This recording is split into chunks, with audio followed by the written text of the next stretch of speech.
Oi pessoal, tudo bem? Eu sou o Galo e no vídeo de hoje a gente vai falar sobre processos criativos.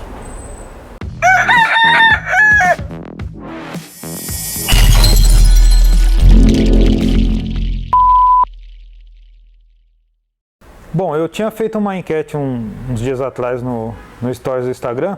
E dentre vários assuntos que eu coloquei na roda para fazer um vídeo, um dos mais votados foi justamente de como é o meu processo criativo, né? Tipo, o pessoal ficou meio que na dúvida querendo saber. Então, assim, eu vou falar alguma coisa sobre processo criativo, sobre o meu processo particularmente, né? Mas, assim, não é algo que eu tô cagando regra ou seja lá o que for. É tipo uma visão pessoal, né? Também não quero direcionar ninguém a pensar da mesma forma que eu penso. Mas já que o pessoal tá curioso para saber, então vamos lá. O processo criativo, eu acho que ele tá muito ligado em partes ao processo de vivência de cada um. Então, por exemplo, acredito que a maneira que cada pessoa consegue observar a vida e a forma que ela consegue colocar isso dentro de um processo criativo é de fundamental importância.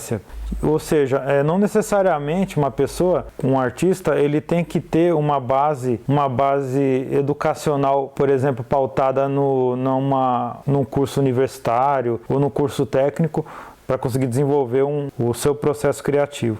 Que nem no meu caso, eu sempre desenhei desde os 7 anos, mais ou menos, 6, 7 anos. Mas eu só tive um direcionamento mesmo depois que eu tive a oportunidade de cursar o curso de arquitetura, onde eu tive 2 anos de história da arte. Não que isso seja uma premissa, não que isso tenha que ser assim. Porque, por exemplo, tem alguns grafiteiros, por exemplo, que não tem formação universitária, mas que tem um processo criativo muito rico, porque aprenderam também com a rua uma maneira de compor que é uma maneira particular deles, entendeu?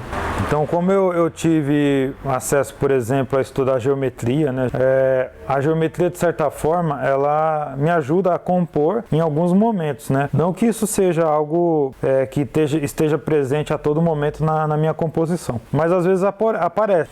Em outros momentos também, eu simplesmente pego uma folha em branco e começo a desenhar o que vem na minha cabeça, sabe? Porque, assim, não há um controle 100% de um processo de criação. Tipo, em alguns momentos a gente não tem uma ideia do que vai criar, ou às vezes você tem aquele branco, né, criativo, por N fatores você acaba ficando um pouco desmotivado para criar. Isso faz parte do processo, faz parte do que é o ser humano, né, de um modo geral. E às vezes quando eu tô nesses momentos assim, onde eu não tô muito bem no sentido criativo, a geometria nesse caso ele me ajuda. Vou dar um exemplo no desenho que eu tô criando agora, só para vocês terem uma ideia de como que surgiu, né? Eu peguei uma folha, né, de 29,7 por 21, né, o tamanho A4, e aí cortei ela no formato quadrado de 21 por 21. E aí comecei a medir o meio, comecei a fazer algumas medições, desenhei um círculo no centro, né, de 9 centímetros de raio. Aí fiz um outro círculo logo abaixo, na intenção de fazer alguma figura geométrica, de repente um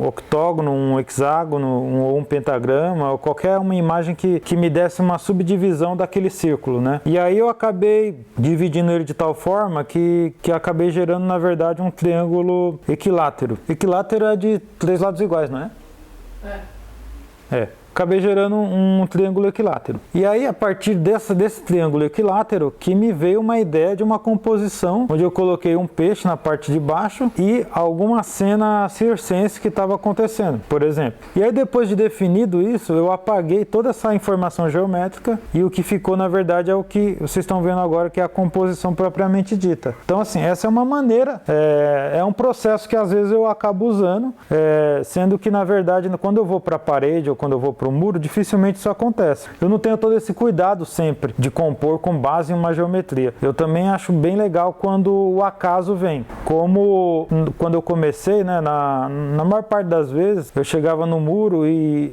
não era todas as oportunidades que eu pegava o melhor muro, o melhor pedaço do muro, tipo aquele muro lisinho, né, praticamente sem nada, só com a ideia de chegar lá e pintar. Às vezes eu chegava em alguns eventos e tinha uma janela no meio do muro, ou tinha um buraco, ou tinha um cano, ou não era o melhor muro do lugar. E eu acabei com o tempo usando essas características do muro para também me ajudar a compor na hora ali, né? Então, você não necessariamente precisa ter uma base geométrica para se sentir confortável para começar a criar, né?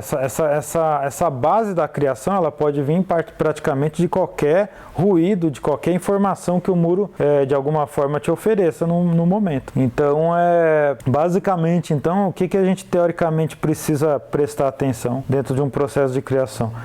Basicamente é a forma que a gente vê a vida, basicamente é a forma que a gente vê os processos e a forma que eles impactam nessa criação. Quanto tempo não tem? 6. 6 minutos? Então, assim, antes de qualquer curso, antes de qualquer técnica propriamente dita, eu acho que é importante a gente, como artista, conseguir enxergar a maneira como a gente vê o mundo, porque isso, de alguma forma, ela é primordial para que a gente consiga lá na frente imprimir essa sensação que a gente tem em um desenho, uma pintura, ou seja lá o que for, né? Então, parte técnica é importante, mas aprender a sentir o que está em volta e, num segundo momento, imprimir essa sensação no suporte, isso é muito importante de um modo geral. Não estou falando só no sentido de desenho, de grafite, mas eu acredito que também para música, para teatro, para qualquer outro tipo de situação, eu acho que acaba valendo da mesma forma. Bom, então é isso, pessoal. Espero que eu tenha ajudado de certa forma. Foi um vídeo um pouco mais curto, mas mais para mostrar pelo menos uma parte do meu processo criativo, né? Agradeço a todo mundo que acompanhou até aqui. Se tiver alguma dúvida ou alguma ideia dos próximos vídeos, algo que eu não falei ou que não ficou muito claro, deixem aqui nos comentários. Fiquem à vontade para deixar a sua opinião e até o próximo vídeo. Muito obrigado a todos. É nóis.